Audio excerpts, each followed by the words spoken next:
Hey there guys, my name is Marcus, and in today's video I'm going to show you how you can fix the issue if your Sonos Sub Mini is not connecting. So this is one thing that we can try. First, plug it out. This is the first step. So plug it out from the product. So you're not going to have power by anything.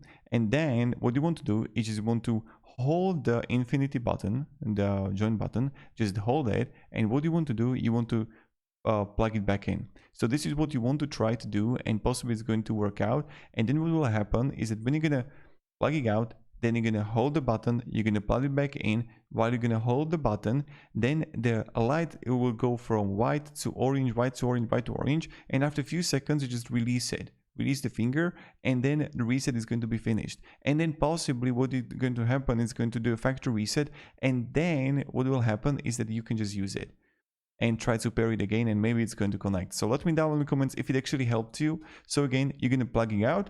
Then what you're gonna do, you're gonna press and hold the Bluetooth button.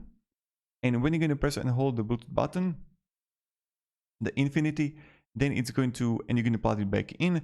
It's going to change from white to orange, white to orange, white to orange, then green. You're gonna release it, and then it should probably work. So let me know in the comments. I just like to make these videos for you, and have a great day, and goodbye.